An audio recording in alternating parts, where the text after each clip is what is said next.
एक सेकंड, एक सेकंड। दीदी आप अपने आप को अनम्यूट कीजिए। दीदी आप अपने आप को अनम्यूट कीजिए। हाँ कर लिया। हाँ हाँ, थोड़ा सा लाउडली बोलना, आप आवाज क्लियर नहीं होती है। हाँ किस पे कर रही हूँ? हाँ हाँ, आज सही आ रही है, अभी सही आ रही है आपकी आवाज। हाँ आ रही अभी आवाज। सही आ रही है, आप बोलो। हाँ अभी सही आ रही है बिल्कुल। मतलब जैसे सेंटेंस ना लास्ट में, तो वो पूरा क्लियर हाँ नहीं होता है। हाँ स्टार्ट कर दीजिए आप दीदी।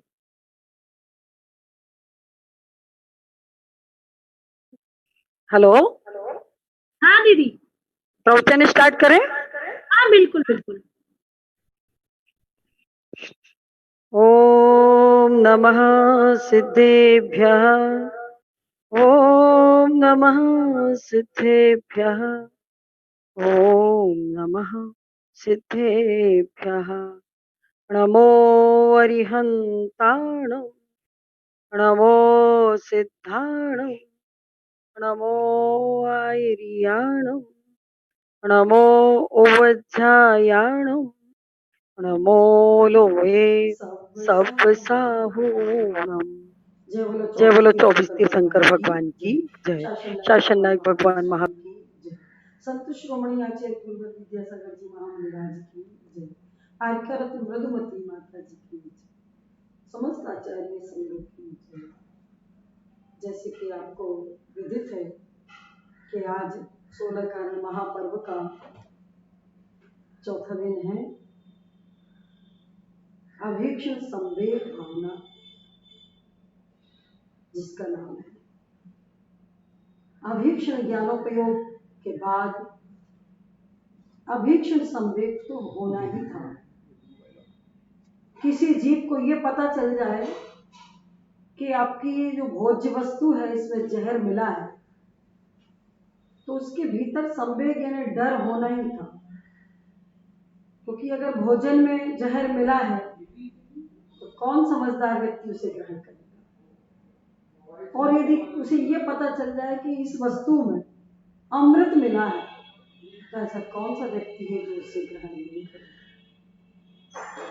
जब ज्ञान में समीचीनता आ जाती है, निरंतरता आ जाती है, और जिनेंद्र भगवान के वचनों के अनुसार जो अपने ज्ञान को ढाल लेता है, तो उसे हित अहित का ज्ञान अवश्य हो जाता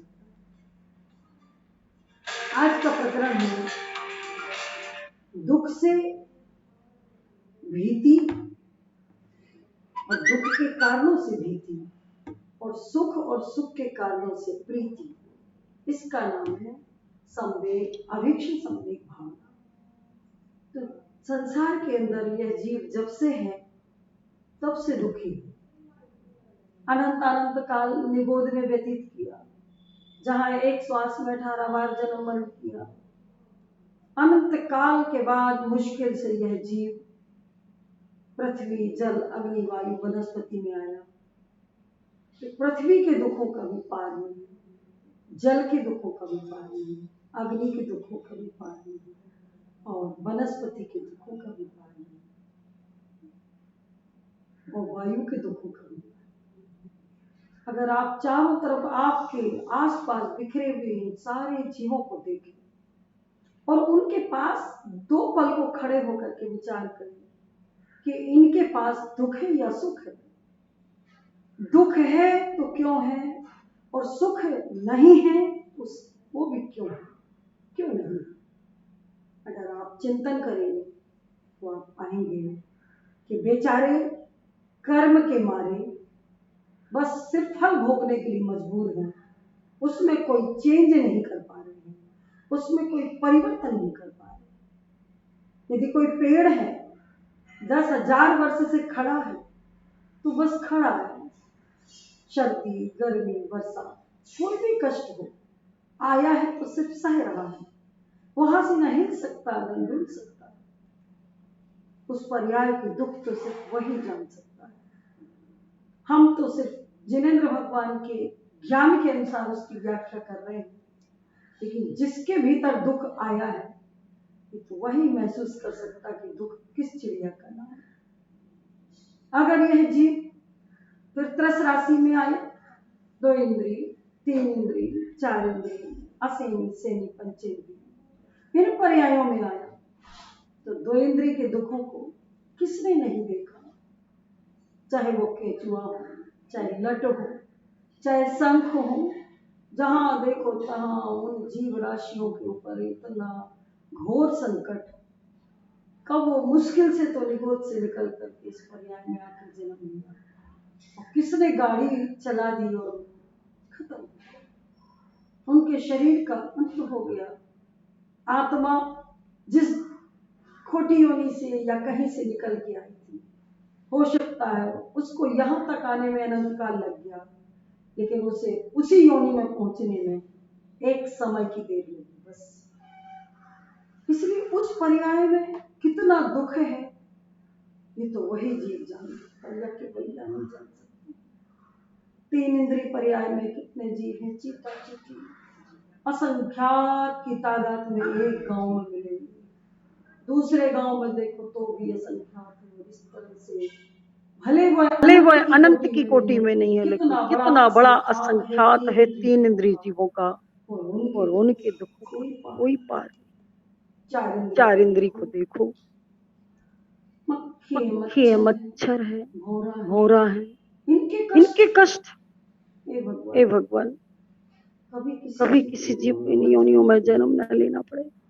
अपार कष्ट की अनुभूति करते हैं। इसी तरह असेनी और सैनी जब पंचेंद्रिय जीव होता है, त्रेंच पर्याय में रहता है, तो क्या है, कत्ल खानों में ले गए, एक साथ उनके ऊपर गर्म पानी डाल के उनके ऊपर खंजर चला दिए, हजारों की तादाद में एक साथ कट जाते। कितने मुश्किलों से वो सैनी पंचेंद्रिय बनी थी, और इस मानव नहीं दानव ने उन्हें पलक झपकते ही मौत के घाट उतार दिया। कहां से आए थे वो, अब कहां चले गए? हैं तो 4 गतियां, कहीं ना कहीं चले गए, और दुखी रहे, दुख भोगते हुए फिर दुख में पहुंच गए। उनमें से शायद ही कोई बिरला जीव है जो अपना उत्थान कर पाता हो, क्योंकि उस संकलेश की परिणति में उत्थान की संभावना नहीं दिखाई देती। कोई जीव अगर अपनी मौत मरता है तो भी संभावना लगती है, क्योंकि अति संकलेश नहीं होने से शायद कोई पुण्य प्रकृति उदय और उसकी कोई सद्गति हो जाए। लेकिन ये जिस संकलेश में उनका मरण होता है, जिस भय की स्थिति में मरण होता है, तब तो उनकी सद्गति की कोई संभावना ही नजर नहीं आती। जिनको सैनी पंचेंद्रिय बनने में अनंत काल लग गया, उसको वापिस निगोद में पहुंचने में एक समय लगा और वो वहां पहुंच गया। क्या बता सकते हैं कि कितना कष्ट है मुझे? और कितने प्रकार से बकरा हो, बकरी हो, अंडे हो, मछली हो, मुर्गे हो, इनको तो कोई जीव समझता ही नहीं। गजब तो ये है, ये मनुष्य सिर्फ खुद को जीव समझता है और जगत के किसी जीव को जीव ही नहीं समझता है। यही उसकी अजीब परिणति है। और जितने जीव जानवर हैं सबको मार के खा जाते हैं। आज चीन की स्थिति देखो, आज पूरा विश्व कैसा भयभीत है, और ये भय कहां से आए?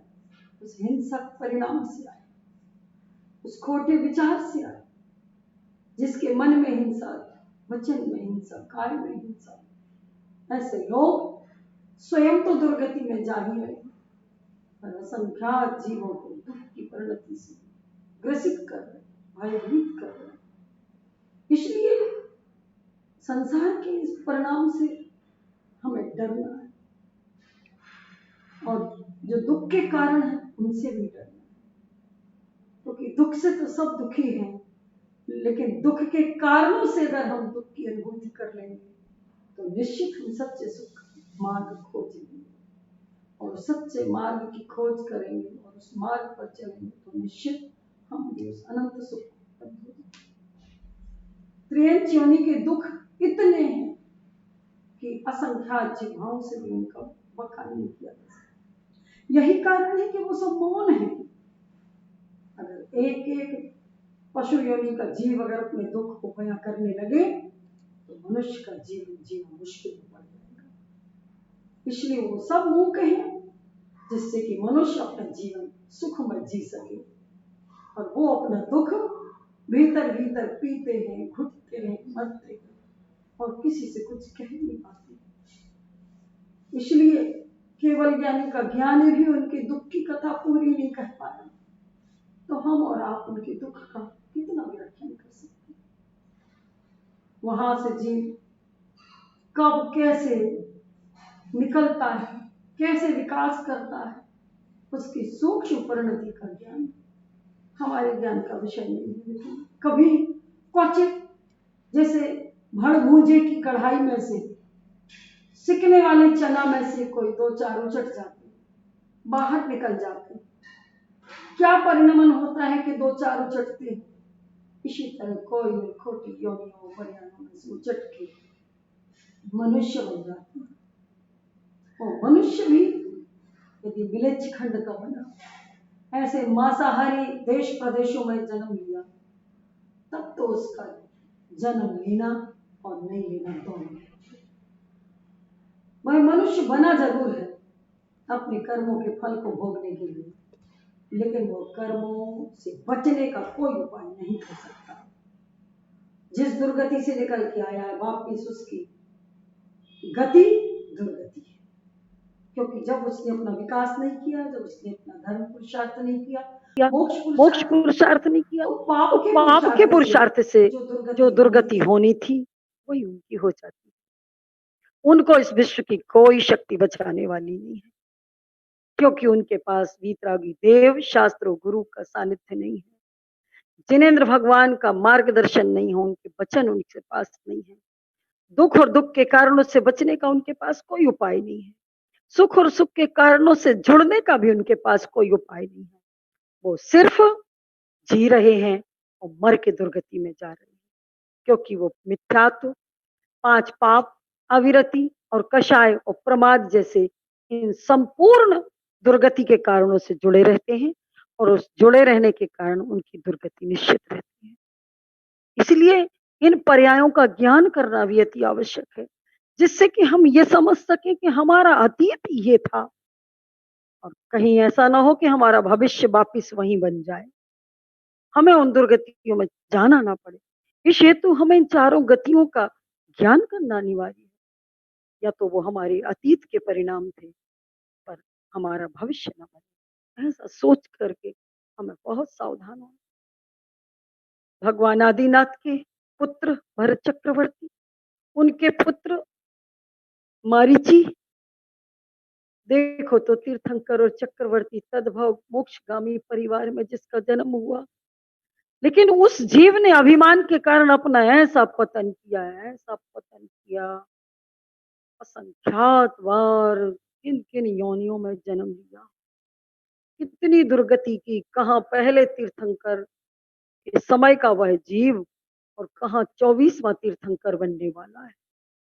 इस बीच कहाँ रहा, कितने बार कौआ कौआ, बेश्या, नरक, निगोद सब जगह जाके आया, कितना कष्ट उठाया। कौन सी योनि थी जिस योनि में उस जीव ने पहले जन्म नहीं लिया और बाद में जन्म नहीं लिया।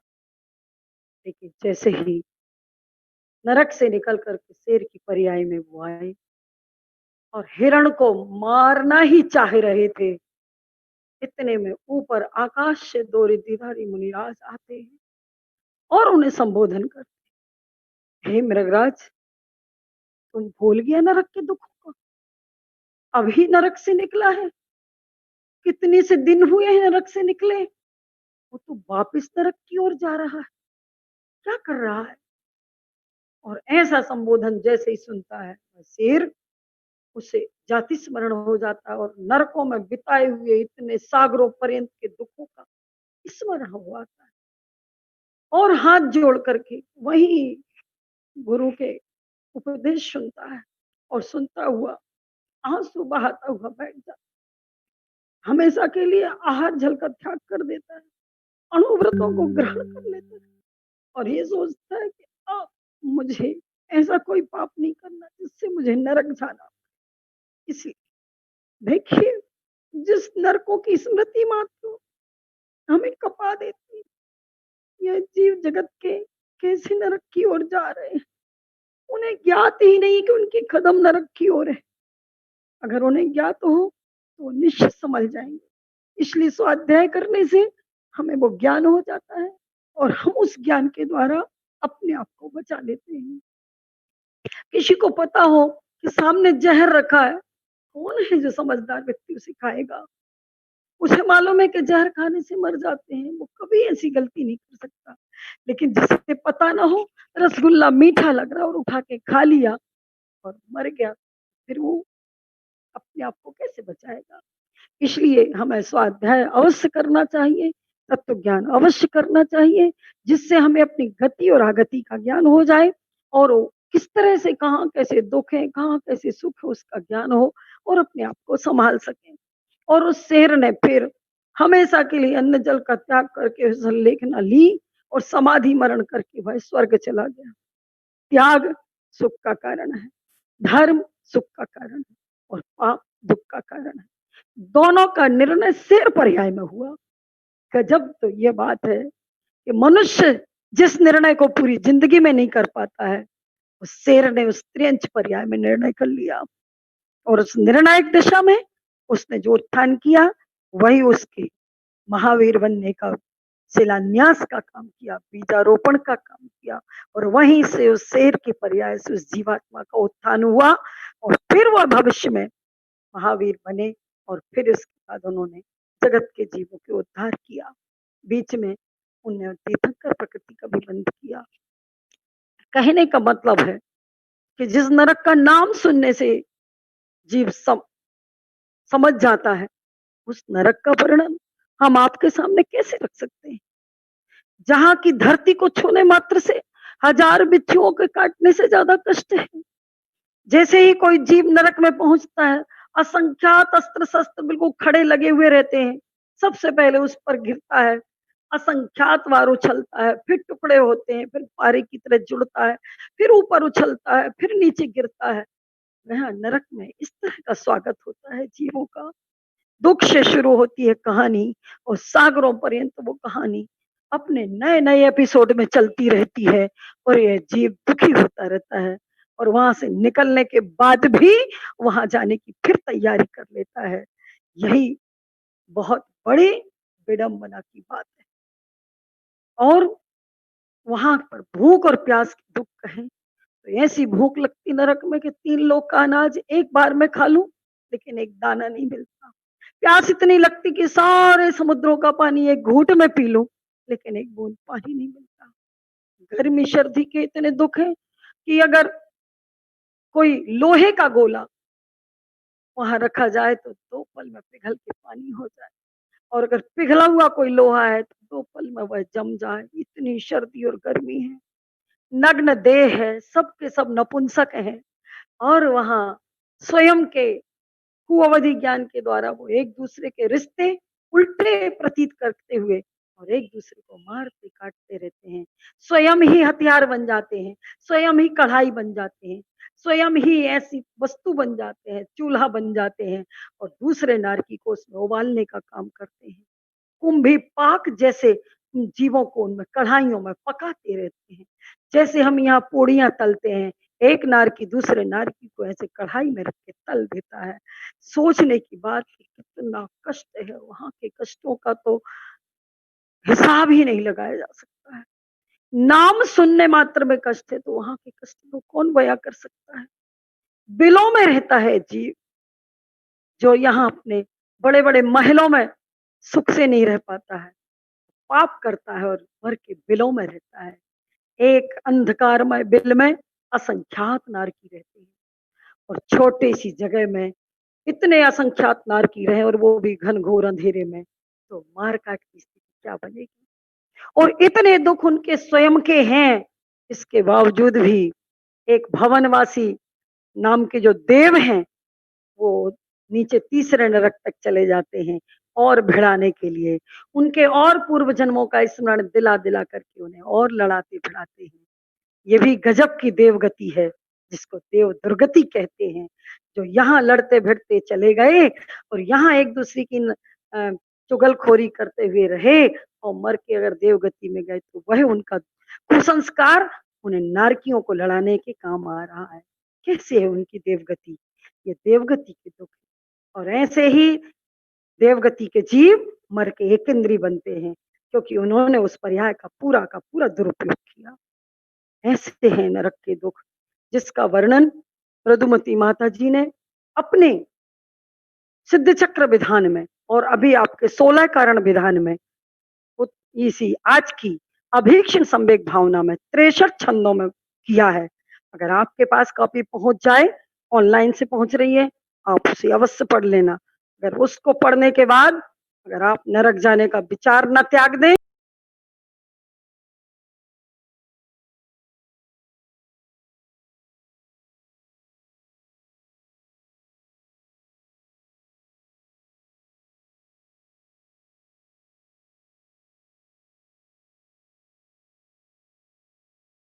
स्वयं के भीतर सोच नहीं बना पा रहा कि मुझे नरक नहीं जाना। इतना स्वरूप लिखा हुआ है नरक तो का, फिर त्रिलोक कौन सार नहीं जाता तो फिर कितने कौन बचाने तीर्थंकर वाला है? चले कितने गए, आ तीर्थंकर गए, चले गए, आ गए, इस जीवात्मा लेकिन का इस जीवात्मा का कल्याण नहीं कर पाए क्योंकि जब तक हम स्वयं नहीं सोचेंगे कोई हमारा कल्याण कैसे कर सकता है?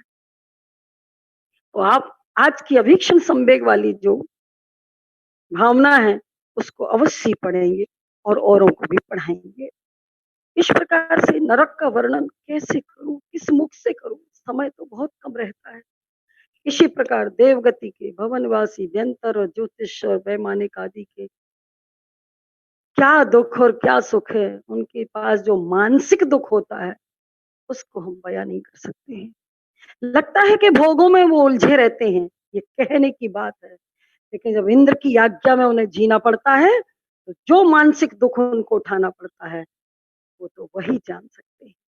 और काम कुछ है नहीं देवों को, और अगर मिथ्या दृष्टि हुए तो इस पेड़ के नीचे, उस नदी के किनारे, समुद्र के किनारे भटकते भटकते और अपने आप को पाप से मुक्त नहीं कर पाते और ना ही जिनेंद्र भगवान के दर्शन करने जा पाते हैं, ना उनका उपदेश सुनते हैं, तो फिर यहीं यहीं मर के फिर वो ये केंद्रीय पर्याय में चले जाते हैं। क्योंकि स्वर्ग से मर के कोई स्वर्ग नहीं जाता, नरक भी नहीं जाता, और नारकी मर के भी स्वर्ग नहीं जाता और नारकी भी नहीं बनता।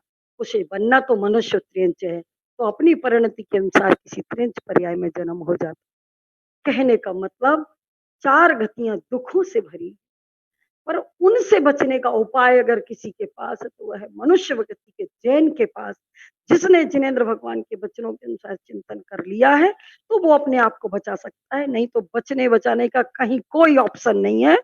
वो तो भटक रहे हैं और अनंत काल तक भटकते रहेंगे इस प्रकार से। और मनुष्य गति के दुखों का भी क्या कहें, त्रियंच गति के सब चारों गतियों के दुखों का वर्णन हमने आपके सामने संक्षेप में किया।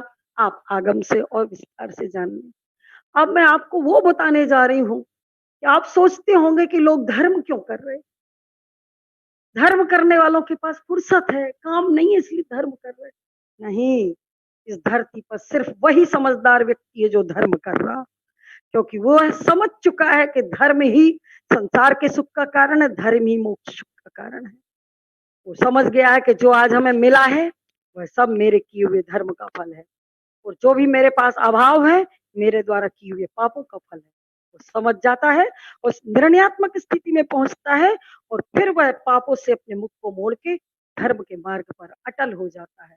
वो समझ लेता कि मुझे यहाँ भी सुख मिले और भविष्य में भी सुख मिले। इतना समझदार व्यक्ति ही धर्म कर रहा है, और जो धर्म कर रहे हैं वर्तमान में भी सुखी हैं और आगे का सुख उनके स्वागत के लिए तैयार खड़ा है। लेकिन जो इस बात को नहीं समझते हैं वो आज भी दुखी हैं और आगे दुखों की ओर वो जा रहे हैं। तो कहने का मतलब, लोग समझते हैं कि धर्म करने वाले लोग जिनको कोई कमाया खाया नहीं गया इसलिए धर्म कर रहे हैं, घर में कोई काम नहीं था इसलिए धर्म कर रहे हैं। नहीं, जो कमा खा के नहीं जानता है वो चोर बन सकता है, धर्मात्मा नहीं बन सकता है। जिसके पास कोई काम नहीं है वो कोई इसी गलत लाइन में जा सकता है, धर्मात्मा नहीं बन सकता है। धर्मात्मा बनने का तो काम उसका है जिसने तत्व का निर्णय कर लिया है। डिसीजन करने के बाद जो धर्म करता है वो व्यक्ति फिर इधर से उधर भटक नहीं सकता है, क्योंकि अपना ही डिसीजन अपने लिए काम आने वाला है। इसलिए धर्म करने से क्या होता है, आप कितने शास्त्रों में उदाहरण पड़े हैं, भरे पड़े हैं। हिंसा, झूठ, चोरी, कुशील, परिग्रह को करने वाले लोग किस तरह दुर्गति में जाते हैं और इनका त्याग करने वाले किस तरह सदगति में जाते हैं। आपने सुना होगा कि एक खदिरसार नाम का भील था, उसने मुनिराज के पास कौवे के मांस का त्याग कर दिया और त्याग करते उसकी आयु भी थोड़ी सी बची थी। महाराज ने उपदेश तो बहुत सारी चीजों का दिया था, लेकिन उसने तो सोचा कि मेरे से नहीं बनेगा, तो कौवे का मांस त्याग कर दिया। लेकिन 3 दिन की आयु शेष थी, उसके पेट में दर्द हुआ और उसकी जैसे ही कोई देव परीक्षा लेने के लिए आ गए कि मैं दवाई जानता हूँ पेट दर्द की। उन्होंने कहा दे दीजिए वैद्य जी, बहुत अच्छी बात है। और उन्होंने कहा सिर्फ कौवे के मांस में मिला के खाएंगे तो पेट दर्द ठीक होगा। उसने कहा ये तो संभव ही नहीं है, मैंने कुछ तो छोड़ा नहीं है, सिर्फ कौवे का मांस छोड़ा और इतने में ही आप कह रहे उसके साथ दवाई। मरूं तो मर जाऊं, लेकिन मैं नहीं छोड़ूंगा। उस उसकी पत्नी ने अपने भाई को समाचार दिया। भाई आ रहा था संबोधन समझाने के लिए अपने साले को कि भाई एक काम करो, 2-3 दिन की खुराक खा लो, फिर इसके बाद फिर प्रायश्चित ले लेना। रास्ते में एक देवी मिलती है, वो रो रही थी। उन्होंने कहा भाई क्यों रो रही हो, रास्ते में कोई तो यहाँ है नहीं, आप अकेले को क्या कष्ट है, क्यों रो रही। उन्होंने कहा आप जिसका नियम तोड़वाने जा रहे हो, अगर वो नियम तोड़ देगा तो वो मेरा पति नहीं बन पाएगा, और नियम पालन करेगा तो मैं देवी हूँ, वो देव बनेगा। उसने कहा अरे इतने से त्याग में देव बन जाते हैं, चलो देखता हूँ, अगर वो नहीं मानेगा तो कोई बात नहीं। और ये समाचार जब उन्होंने उसको कहा, उसने कहा इतने से त्याग से मैं देव बन सकता हूँ। तो महाराज ने जितने प्रकार की बातें कही थी तो मैं सभी त्याग कर सकता हूँ। और देवी ने बताया कि सिर्फ तुम्हारे बहनोई की 3 दिन की आयु है, इसलिए उसने सोचा अब मरने का समय तो आ ही गया है, क्यों ना हो कि सारा त्याग कर दूं और मैं देवगति चला जाऊं। और उसने और सारी चीजों का त्याग किया। तो फिर त्याग कराने के बाद जब वो लौट रहा था तो देवी फिर रोने लगी। उसने कहा देवी जी अब क्यों रो रही हो, उसने तो कोई त्याग नहीं किया। बोले पहले कम त्याग किया था तो मेरा पति बन रहा था, अब उसने ज्यादा त्याग कर दिया तो सौधर्म स्वर्ग का देव बनने वाला है, अब वो मेरा पति नहीं बन रहा, इसलिए मैं रो रही हूँ। कहने का मतलब ये धर्म, ये त्याग सुख का कारण था, है और रहने वाला है, और अधर्म और पाप दुख के कारण थे और रहने वाले हैं। ऐसा निर्णय करके ही कोई पाप का त्याग करता है तो धर्म के पथ को अंगीकार करता है। इसलिए यह अभीक्ष्ण संवेग जो भावना है वह निश्चित हमारे और आपके लिए कल्याणकारी है। और ऐसा अभीक्ष्ण का मतलब प्रति समय चिंतन करना है, नित्य चिंतन करना है। एक दिन करके रख दिया और दूसरे दिन सब भूल गए, ऐसा नहीं होता है। कोई भी परिस्थिति सामने आएगी, कभी क्रोध का निमित्त बनेगा तो तुम्हें डरना है। क्रोध करना तो आसान है लेकिन इससे दुर्गति मिलती है। अभिमान का निमित्त मिले तो तुम्हें लगे नहीं भाई मुझे अभिमान नहीं करना, नहीं तो नरक में जाना पड़ेगा। लोभ का कोई अवसर आए तो उस समय भी लगे ना चाहिए कि नहीं ये गलत रास्ता है, नहीं इससे दुर्गति में जाना पड़ेगा। छल कपट का कोई मौका पड़े तो कहना नहीं, छल कपट करना तो आसान है लेकिन इसका फल भोगना बहुत कठिन है, मैं नहीं कर सकता हूँ।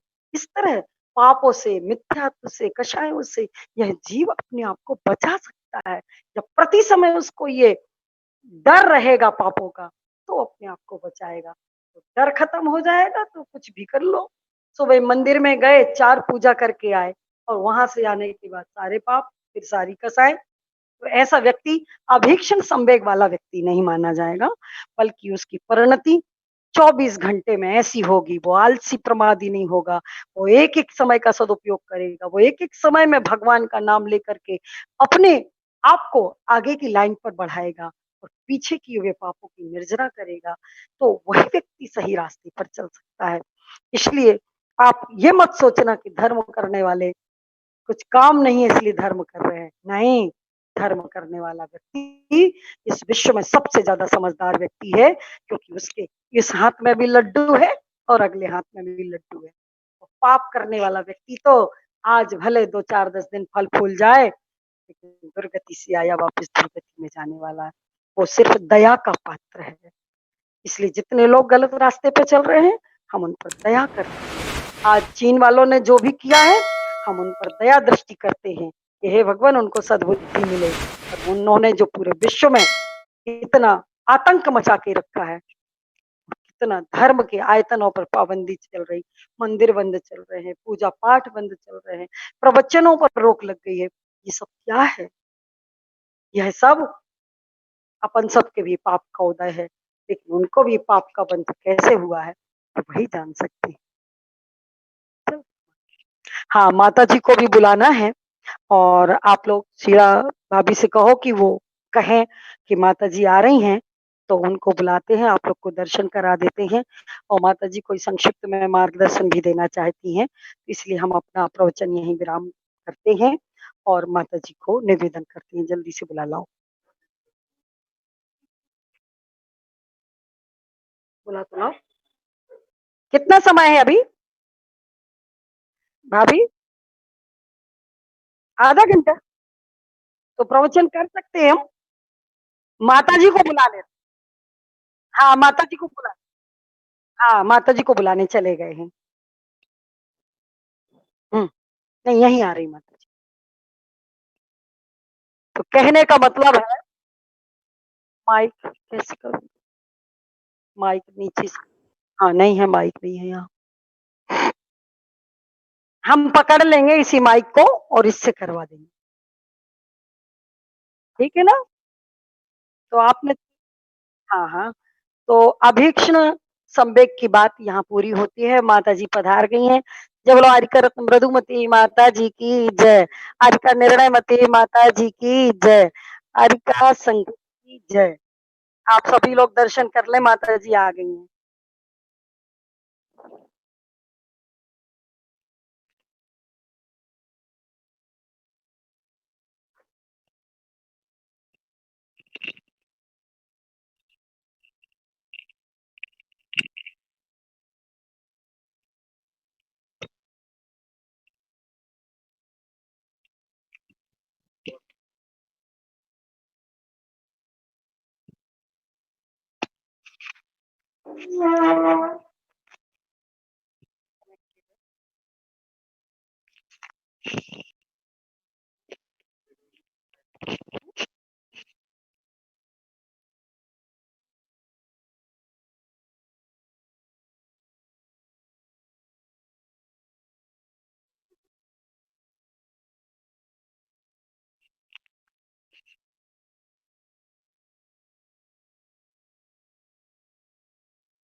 तो आपने